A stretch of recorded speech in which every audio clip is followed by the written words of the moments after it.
I'll start it. Yeah, you get.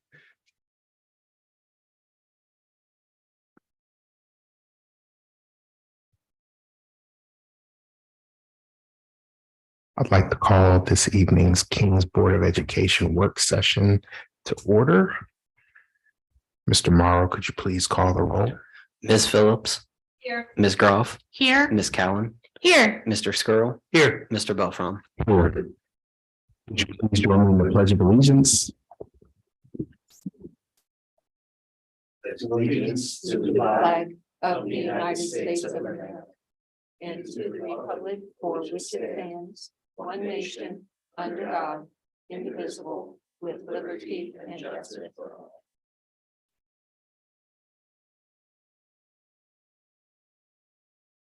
May I have a motion to approve this evening's agenda? I'll make that motion.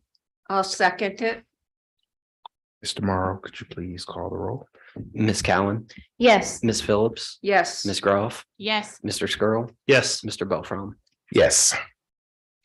Next on our agenda will be executive session to consider the appointment, employment, dismissal, discipline, promotion, demotion, or compensation of a public employee or official. May I have a motion to enter into executive session?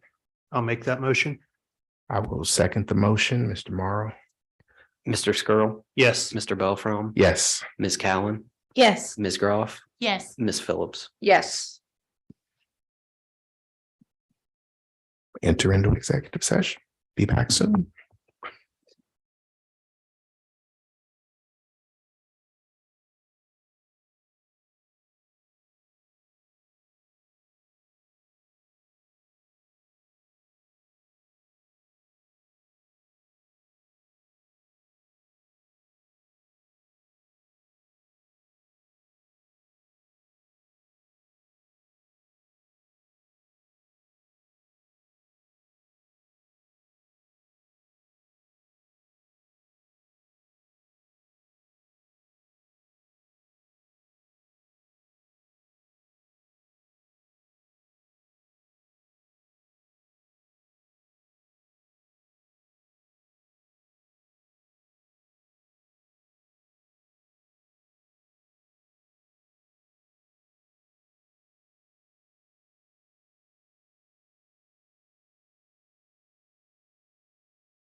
We are now returning back from executive session.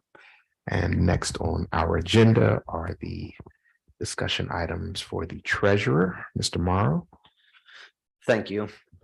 Items 1 through 3, those are the normal monthly minutes from the prior meetings. I asked the board if you, between now and next week, take a look at that. And if you have any comments or see any issues, please let me know.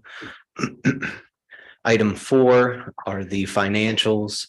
Spend just a couple minutes. We haven't gotten into too much detail since the 5-year forecast in November. So just a couple notes.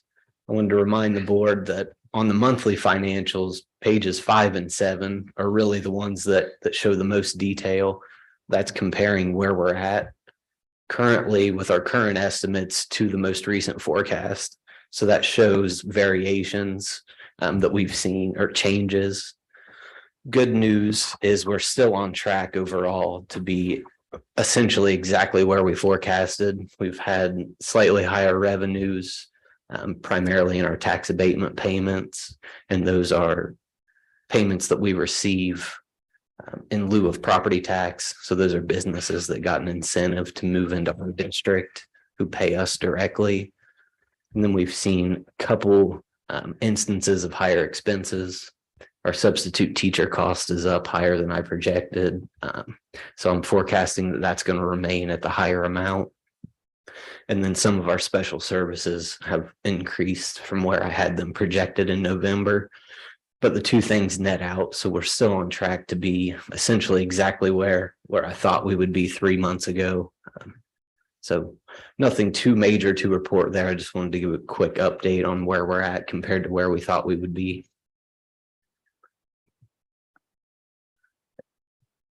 And then item 5 is the public records log. You can see we're completely caught up there. Haven't had a lot of volume in the last couple months, but we have been able to keep caught up with everything we have gotten. Thank you for that. Any questions, Mr. Morrow? Next on the agenda is the discussion item for the superintendent, Mr. Sears. Yes, good evening. 2 items this evening, 2 field trips. First one is a swimming field trip for Canton. This is the state swim championships. So we're anticipating having a few of our student athletes participating in state at the end of February. And then the next one is for Kings High School baseball. This is a spring break trip to Vero Beach, Florida, to participate in a number of contests down there.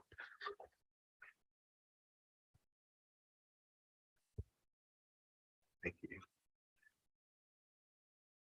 Any questions? Next on the agenda are the discussion items for the assistant superintendent regarding HR and business. Mr. Spinner. Good evening, President Bell from King's Board of Education. Mr. Lucky and I have 6 items on our agenda this evening, beginning with personnel items. Personnel items tonight: staff resignations, new staff members, staff miscellaneous items, supplementals and stipends. There is one particular staff member I'd like to point out, and I'll talk a little bit more about this under item number 2, but it has to do with King's Kids Summer Camp. We have offered the King's Kids Summer Director Camp position to Ms. Heather Combs. She is a teacher at SLE. She has extensive experience not only in summer camps outside of King's, but also as an employee in the past of King's Kids Summer Camp. So we're excited to offer her that position. And then we also have temporary employment.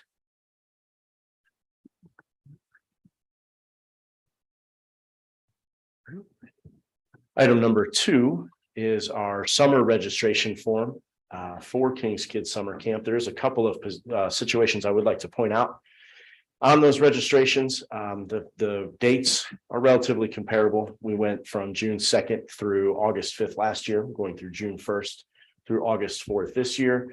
We have our King's Kids Summer Camp 2022 registration up currently. You'll notice that there is a slight uptick in the daily to weekly registration fees for our students. This is comparable to area summer camps. We have done the research, and it will allow us to potentially provide our future employees, our staff, with a little bit additional compensation so as to increase our workforce and have the number of staff members we need in the summertime to appropriately staff for our students that take advantage of this program. We're also looking at field trips at Kings Island as opposed to Coney Island, a little bit more comparable and closer to home. Excited for what Kings Kids Summer Camp has to bring the future of. Absolutely. Great. If Mr. Lucky doesn't mind, I'm going to bump down to numbers 5 and 6, which is our school calendar. Our school calendar needs to be approved 18 months in advance. That's why we're already looking at 24-25 without even having to enter 23-24. There is an adjustment that needs to be made on 23-24. There was an oversight with regards to the number of days on the calendar for work days for our teaching staff. I do apologize for that. We had 187 days because it included the conference exchange days. So we needed to inject 2 vacation days essentially for our teaching staff to get it to 185. Per our collective bargaining agreement, we can have a maximum of 185 work days. So that calendar of 23-24 is now correct. We were able to adjust winter break so as to be almost full 2 weeks for our staff and students. That was where we made the adjustment. It also needs to have 1 in-service day at the beginning of the school year, 1 work day at the beginning of the year, 1 work day in between semesters, 1 work day at the end of the school year, at least 3 full in-service days, and the 2 conference exchange days, as I mentioned previously. So that adjustment's been made for 23-24. It now has 185 days. And then school calendar 24-25 that is being proposed as a new calendar follows all of those same rules, has 185 work days. One item I would like to point out on this particular calendar is the addition of a day after Halloween. So November 1st is now an off day for our staff and students. I know Just one something student will be thrilled about that. hoping so you take all the credit for that, Mr. Skirl. It's awesome. Can I ask a question on the Certainly. calendar? Yes. I noticed that spring break this year is the first week of April. Next year, it's the last week of March, and this 24-25, it's the first week of April. Is that completely decided upon Easter? Next year, 23-24, it does coincide with Easter because Easter is a little bit earlier. So it does allow us to wrap around and pick up that Monday. 24-25, I believe Easter is a little bit later. So we weren't able to make that adjustment. We also, in our OPSI agreement, Good Friday is something that is contractually obligated to that staff. So for the 24-25, you'll notice that the 18th is an off day. So sometimes we try to coincide those two. Also has to do with balancing out the quarters Yeah. and the number of days in each quarter as well. Okay.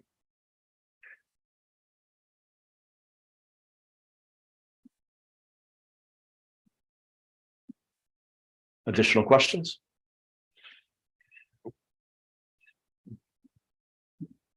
I'm going to pass it off to Mr. Luck. So we talked a little bit about the Peterman contract, now item number 3. We've added on there, since we did the RFP for quotes, just to hit on that again. You'll see the significant difference in pricing between Peterman and the competitors that did quote the work. Roughly $1 million less than their competitors.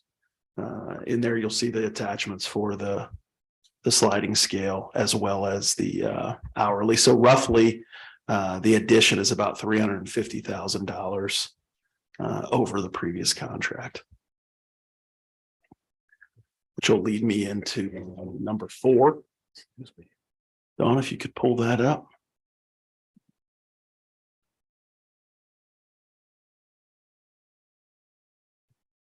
So last meeting, we talked a little bit about looking at opportunities and options for savings and efficiency in the transportation department. Slide 2 there, just to give you a snapshot of year 2020 versus today. 2020, we had 55 total routes and 4,628 students K-12. And currently we're at 46 total routes, 44 of the 46 are staffed with full-time employees down there. We're still on the hunt for 2 more employees. If we could staff it, realistically, we would have 48 routes. Our buses are very full, which is good.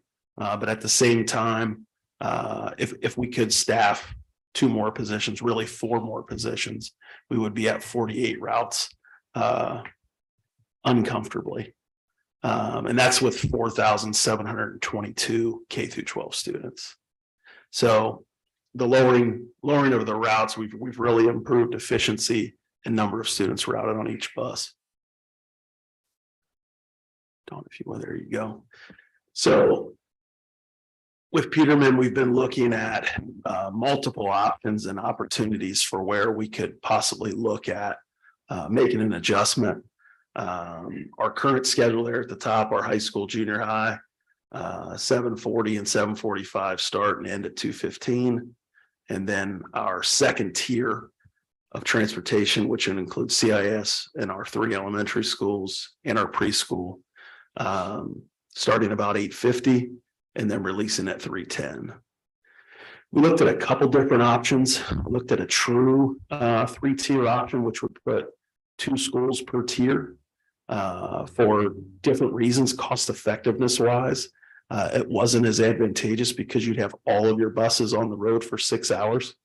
So we looked at splitting it up a little bit. So high school, junior high, starting at 7:30, ending at 2 o'clock. Our elementary is in a second tier. Couple reasons for that is staffing. We do shared staffing across our elementary schools, so that enables that to continue. And then moving Columbia to a 9:15 start and 3:45. What this does is enables us to really capture more savings possibly just due to only having 12 buses. So that's the total number of routes at Columbia. So we have 12 buses on a 6-hour time schedule. And then the remainder, 43 routes, 43 total routes being on more of, so 12 of the 43 being on a true 3-tier, saving us on those other 31 routes that we'd have across the district. So if you look, 2-tier versus 2.5 tiers is what we call it. The 2-tier of 46 routes. If we did nothing and stayed the same, the cost would be about $350,000 more. If we looked at going to 43 routes, we'd have a $150,000 under the new contract annually, so that'd be a yearly savings. So just to put a point on that, we've built in when we build budgets for into the future to capture that $350,000 of extra cost every year. So there truly is budgetary savings by going to the 2.5 tier of $150,000 that we've already built in that we wouldn't actually realize. So costs and benefits, Don, if you want to click through that so it all pops up. Cost to this would be adjustments to school start times. Staff schedules between buildings would adjust, as well as just recognizing the adjustment of parent schedules. Benefits for us would be the continuity of service, less disruptions, being able to having the opportunity to have to hire less staff. We'd be able to build our bench easier. Annual savings of $150,000, and then staffing is probably the number one portion of this. Our building principals, we had an email today of having to hold kids. So when we don't have enough drivers, building staff have to stay with those groups of kids. So you may have 65 kids waiting back whatever amount of time, even if it's 5 minutes, it's too much time, but 5 to 25 minutes waiting for a bus to drop everybody off, come back, pick them up and get them home. So it creates hardship really for everybody in the building, parents. We do everything we can to communicate that out early, but as you guys know, with kids, any deviation to your day is deviation to your day. So you have to adjust to that. Any questions about all of that?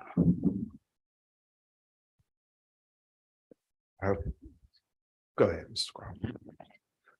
So I was going to ask Mr. Lucky, how does, or is there any change to actual, you might be asking the same questions, Mr. Crowe, to the ride time to a 2.5 tier? Like, does changing the start times impact the traffic flow and the time that maybe some of the routes are in terms of the length, the duration of the route? It could, depending on how you split it up. Because you have a built-in number of total routes. So it builds in the opportunity for you to spread that out a little bit over all the schools when you add another level to it. Our biggest issue of ride time is really proximity of building. The central location of our high school and junior high are very helpful. Our neighborhood elementaries are very helpful, but our location of CIS, it's hard to change the geography of getting from one end of the district to the other end at the far north.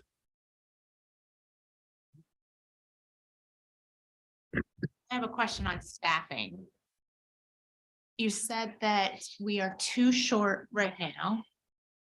Maybe even 4 short. In a perfect world, we'd have 4 more drivers. How many staffing positions do we save by the 2.5 tier? From where we are, From where we are today? Well, today, so we would have 1 extra driver today at 43 routes with our 44 confirmed full-time drivers.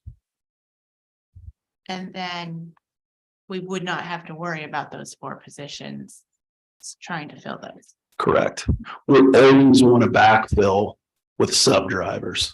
So our goal on the bench down there is 10 people on standby as a sub every day. Because people get sick, people have things come up, people have things to do. Now, when we previously had this discussion about moving times, there was some talk about the coaches we have that work at Columbia, who work at the junior high and high school with the sports teams. Would we still have that issue? Because we're still looking at doing a later time, which was a sticking point before. Currently, right now in staffing, no. Those coaches have actually moved up to the junior high school. So we don't have any coaches currently at Columbia. Okay. So just, can you confirm of the 43 routes, we would have 31 of them on the 2 tier for the junior high and high school, then the 3 elementaries. Mhm. And then those remaining 12 will be on the 3 tier just for Columbia. Correct. Okay. So we are in our contract, you'll see a 5-hour guarantee. So that would be roughly that 2-tier time limit for drivers. And then 12 of those buses would go to the 6-hour. Okay. If you broke the district up differently, or you did a true 3-tier, you'd have all 43 buses for 6 hours, which would defeat the purpose from a cost savings perspective. Got it. It ended up costing us more. Remind us how much each route costs the district. It's about 75,000 It used to be around incrementally yearly. Yeah. No, right now it's about 75,000 5 per route. plus fuel. Right. Okay, so in an effort to try and make this levy last as long as possible, we're trying to figure out how we can do some extra dollars here. So I think some people in the community were under the impression that this would save a different amount, but based upon our new contract with Peterman, this would save $150,000 a year. Based on the new contract and based on our total number of routes. Because we lessen the routes. Absolutely. We've We've already pinched pennies. squeezed it down. Yes. Gotcha. Yeah. When we ran this exercise previously, we were at 55 routes.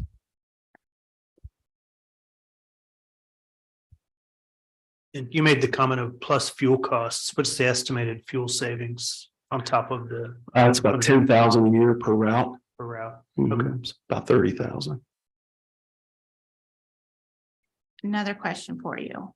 How does this affect our friends at the parochial schools? It would maintain the same service that we're providing today. Okay. Are any of those parochial schools buses full at this point? No. Not any. Hmm.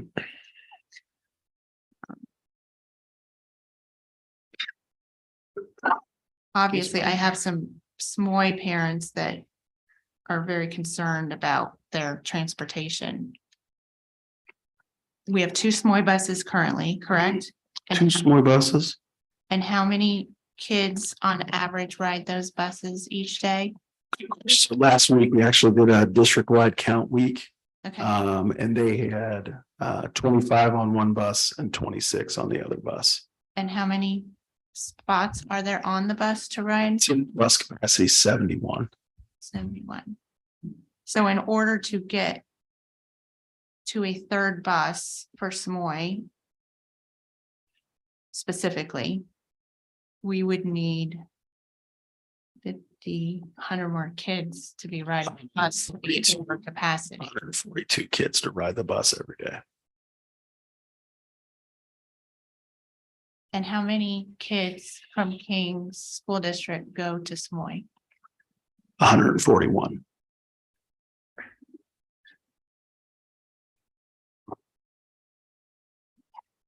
I just want to make sure we're taking care of them. Absolutely.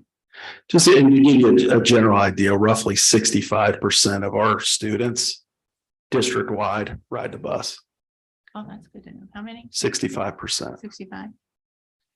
Question for you, high school, junior high, do you have that number broken down? Like how many ride from the, maybe even, I can get that one.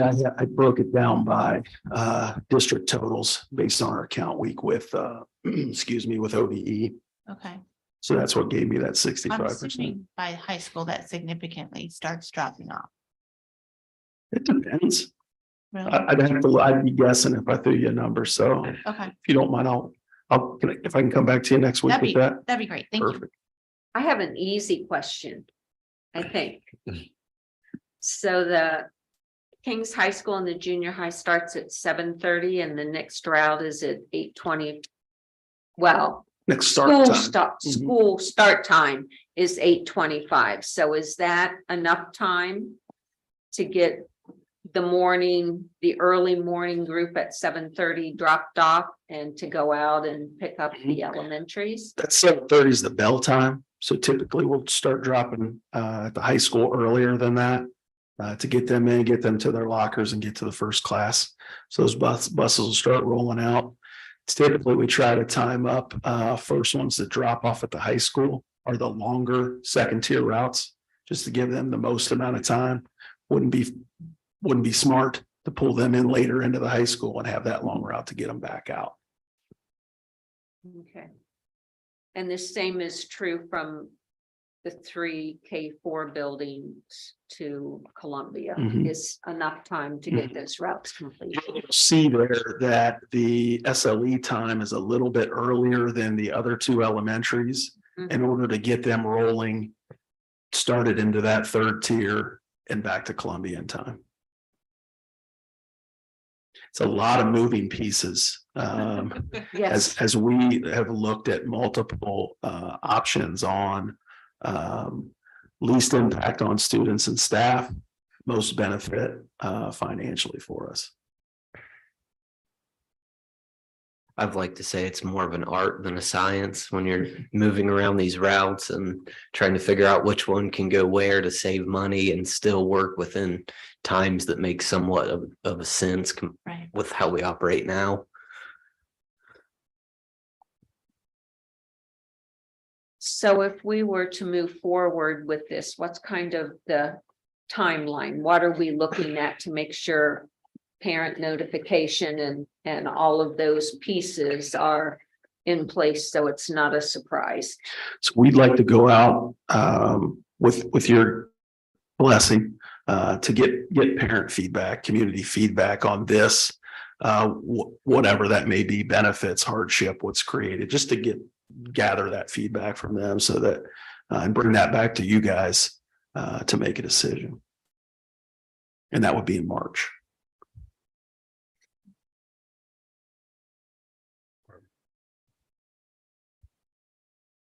Yeah, my concern, just looking at the 2.5, my concern is, as Ms. Campbell said, much like last time, one of the things that came up quite a bit is CIS and getting out of school at 3:45.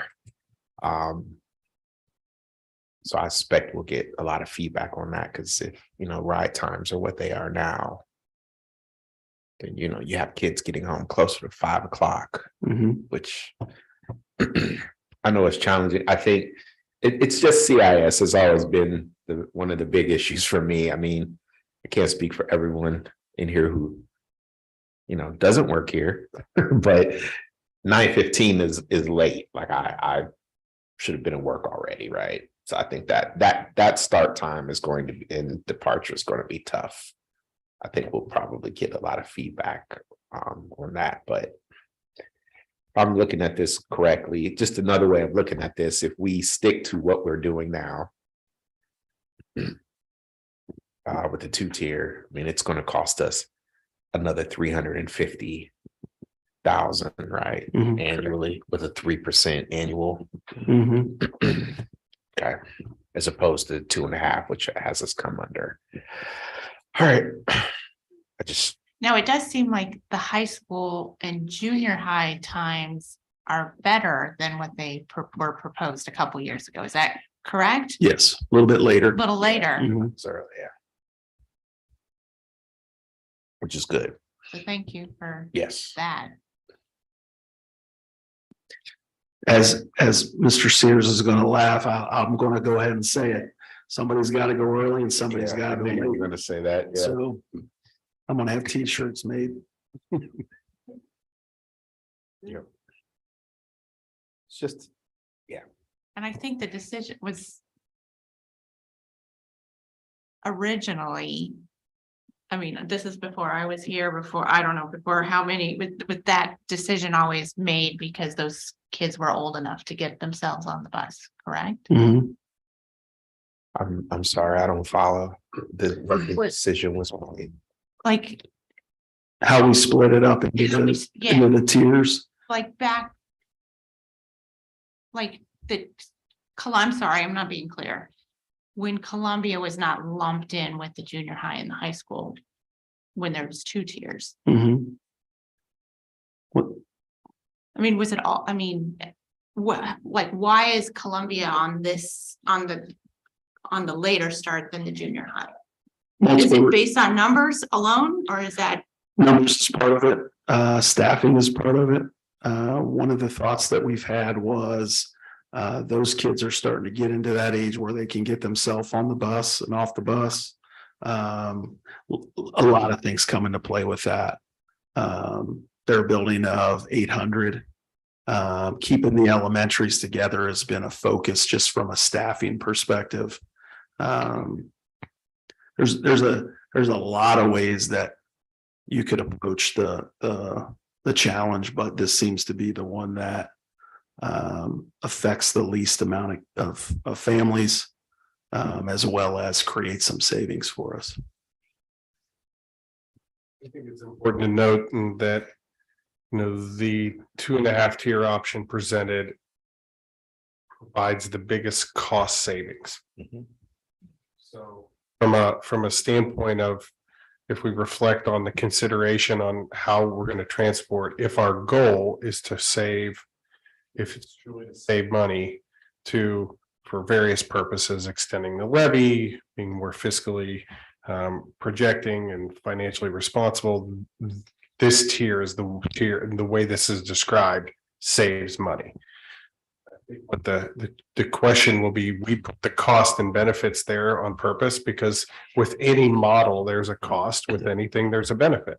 And so if the priorities are to save money, this is an option. But it's a disruption, right? So I think that's what ultimately the board is going to have to weigh as we present options, but this is considered because it saves the most money. Now, previously, and I'll reiterate some of this, previously, it was considerably more money than what it is now because of the efficiencies that the board has taken and put in place alongside Mr. Lucky and our transportation department to become more efficient over time. And also because of the need for, we've had to because of staffing purposes. So there have been intentional things that have been done over the last few years to do that, to become more efficient overall. So I think it's important. The board needs to take some credit, as well as Mr. Lucky and the transportation department needs to take some credit for making some very conscious decisions to become more efficient over time. If we want to take the next step of that, then this is an option and a way to do that. So it's just, I think that's where, if we allow our community the opportunity to provide some feedback on that, and then we can make informed decisions from that. That would be a next step for us if the board would like for us to entertain that. So how would we go about getting the community feedback? Would there be a survey sent out? Would there be community meetings? So I think we would right off the bat, if we're looking at a fairly quick turnaround, because we need to collect data, analyze it, and be able to get it back to the board for information. I think we would be looking at some level of communication attached to a survey. Okay. So it's not a new conversation in Kings. So so this isn't a new, and it's been something that has been talked about for months, truthfully, and in a lot of our community conversations and a lot of different community meetings we've had, the transportation efficiencies has been a topic. But this model, I think, would be, okay, here's our purpose, here's our goal, here's an option that we are considering.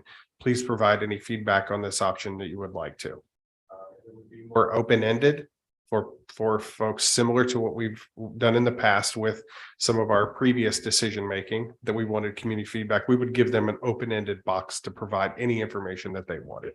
So we wouldn't I don't want to dictate the feedback or the questions that we ask. I'd rather we can keep it open and allow people to make contributions. That would be a way to do it. If the board has any other suggestions or would like to see certain things, we're certainly happy to do that. I have one more question. Compared to our neighboring school districts, how does our transportation compare to them? In terms of 2-tier, 3-tier? We're one of the few left that don't do a 3-tier model. There's several districts around us that don't offer high school busing. I'd say from a service perspective, yeah, we're at the top. Cadillac, right? Real nice. Yeah.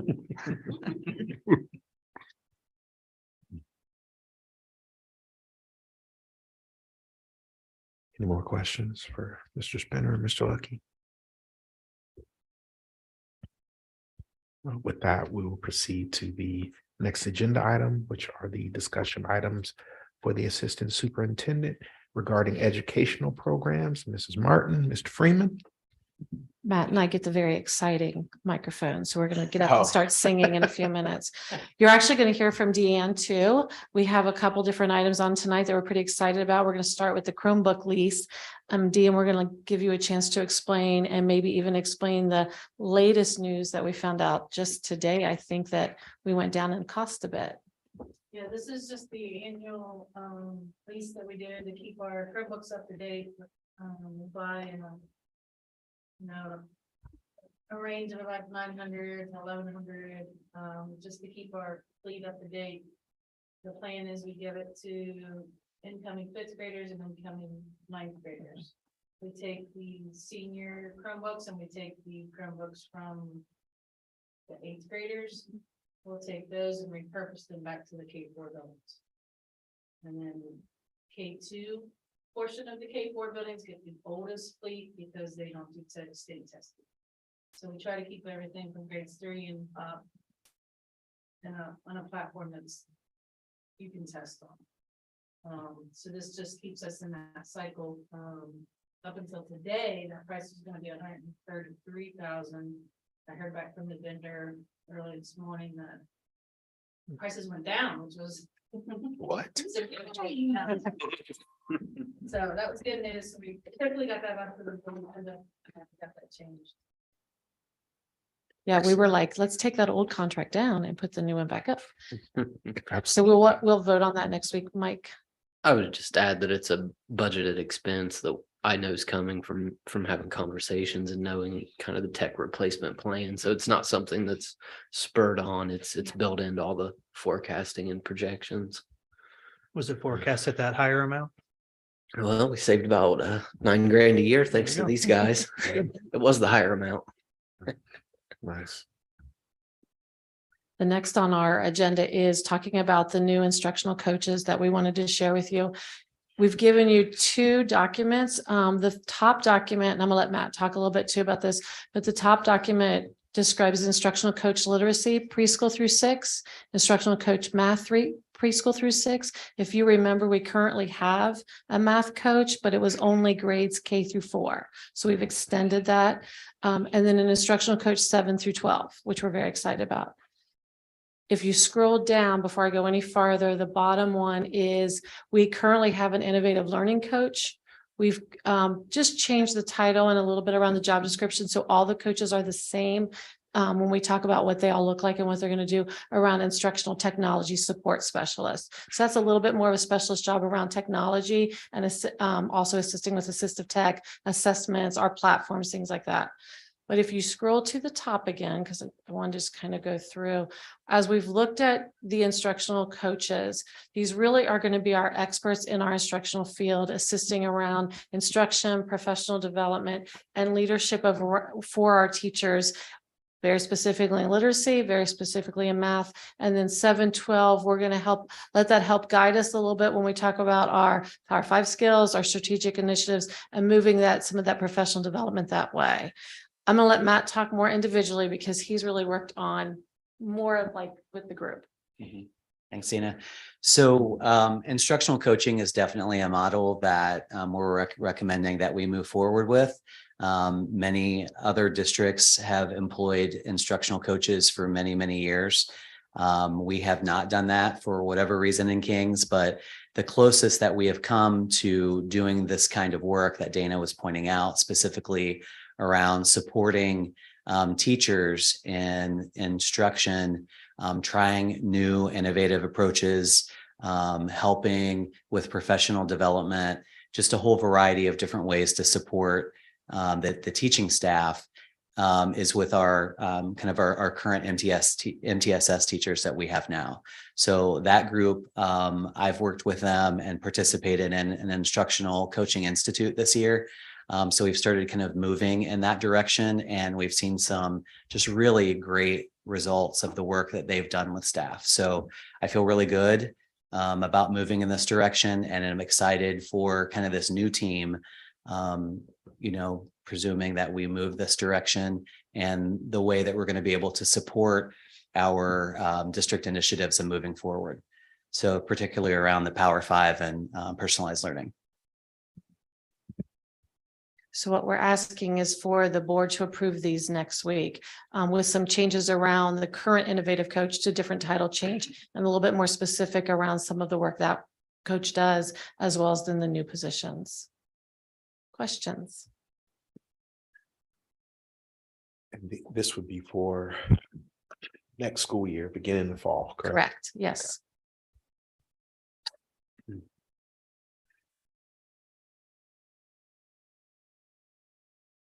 Okay, if you have questions, I know we gave you a lot on those to look at, just let me know. The last thing is the lead training partnership. We've talked to some of you, and you've heard us talk about the new internship course we're looking at for next year. You've heard us talk about the Power 5 skills and our strategic initiative and really working with our students to give them more career-ready types of opportunities. So along with this comes, and this was Matt's, so I'm going to let Matt explain what he did because this is brilliant, what Matt went out and did with a group that we work with. So I'm going to let him explain what we're looking at with our lead. All right, thanks, Dana. You're giving me way too much credit. But lead training is a nonprofit organization that Kings has actually actually partnered with for several years. In our workforce development initiative. Started with our Career Quest program that we offer at our high school.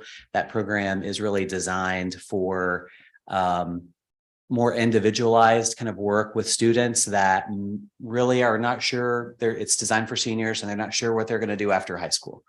And so lead training has come in, they've developed a program.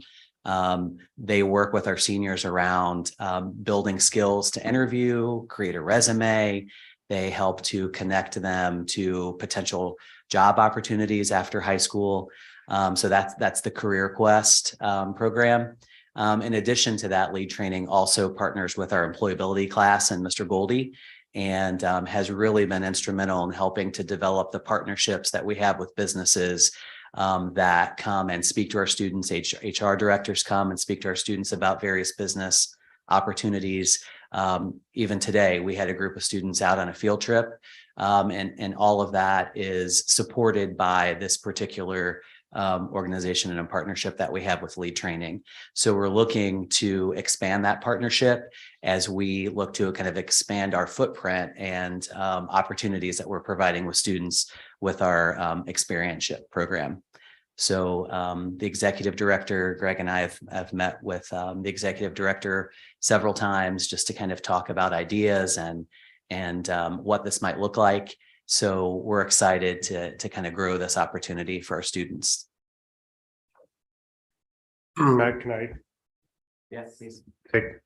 So to get very specific, what we're working on here is a partnership with LEAD, specifically with Riley O'Grady, who's the executive director. Riley's been in our district for a while, as Matt noted. Our goal for this partnership is for the remainder of this school year for Riley to assist us in building the business base for our internships. So we are out making lots of different connections and communications, and we're going to utilize Riley to bridge the gap between that initial connection and developing the experiential learning opportunity for our kids. So for example, if I'm in a conversation with a certain business, we make the contact, have this conversation. Are you willing to have some of our students? Would you be interested in an intern? Yes, I would love to have an intern. Then we would hand it over to Riley, and Riley would connect with that business, sit down with them, design, build, and understand what that experience is, and then be part of the recruitment for our students. So this is a liaison for us that serves a role in between myself potentially building business connections and Matt delivering the instructional pieces. This is a kind of a bridge between there to help build the partnership. As the board noted when we presented the internship course, there's a desire to grow this, but we also want to create sustainability. So we're going to start small. We're going to have some targeted businesses we're working with. Riley's going to assist with that coordination and development, but then also the support for those businesses so we can retain them in the future. We do not want this to be a one and done opportunity. So you need to massage that relationship, also learn what worked, what didn't work, etc. So we're excited because we have our goal right now is we have students that are, I checked on this today, we have students that are requesting the internship course, which is great. And then now we need to start to target what are their needs. How do we get the businesses and what does that look like? Riley will play a vital role in that communication between the student and the business. So that's a little more detail conceptually about how this works. It's really a community partnership relationship liaison for us, but it creates that connection between student and business. You know, I'm excited too about Riley because she's already has some of the connections built in, and she does a lot of work with our transition with our special needs students also in the county. So she just has that fit that with all of us already, that it seemed very natural for her to work with us. Connections, relationships. She's part of workforce development initiatives all across the county and region. She already has a significant number of connections. Now we're going to be able to utilize her expertise to build that. We will be certain to have her come to a board meeting and conduct a presentation on kind of things that we're working on. But we're excited about utilizing Riley, who already has this institutional knowledge and significant connection for this work. You might recognize her. Actually, she's come and presented to the Teaching and Learning Council for those of you who attended last summer. about workforce development. And then she's also been to a couple board meetings and presented there. So you'll probably recognize her when you see her. Yeah, we're excited about it for sure. Can you keep us updated on the numbers of kids that are enrolling? Because I know scheduling is kind of going on right now. So yes, I can. Today's not a great, we have to, kids, get your stuff in. We have 29% of our students have actually turned their course request in. Right. So we have kids within that 29% who have requested the internship course. So next Tuesday, I can provide an update if you'd like on how many students are entering that, because this partnership is going to go ahead and get started. So I'll say this as well. We didn't allude to this. There is some compensation that we're into and working with LEAD that is funded through grant opportunities. So we've applied for some. We have some already that we are.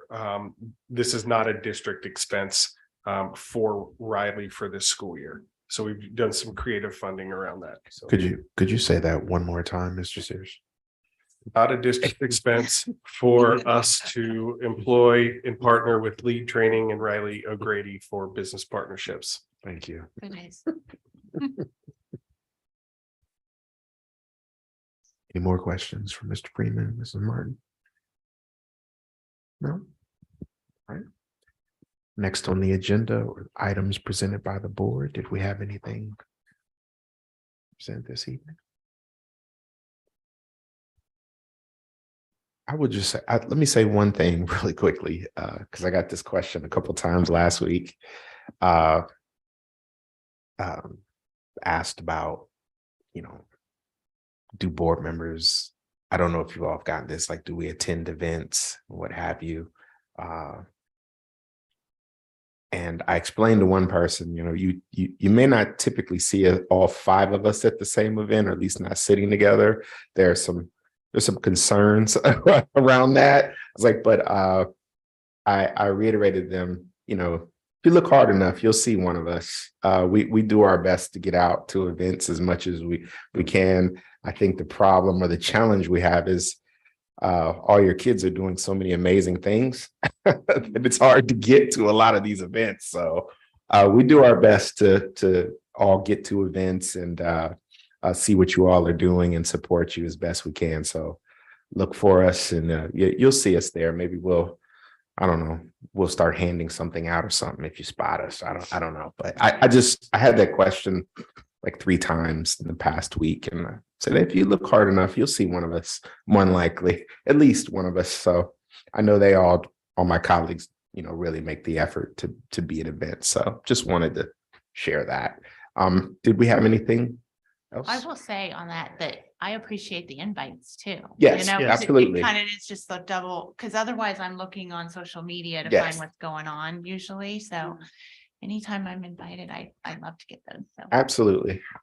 And we do get invites as well. Yeah, that's a very good point, Mrs. Croft. Thank you.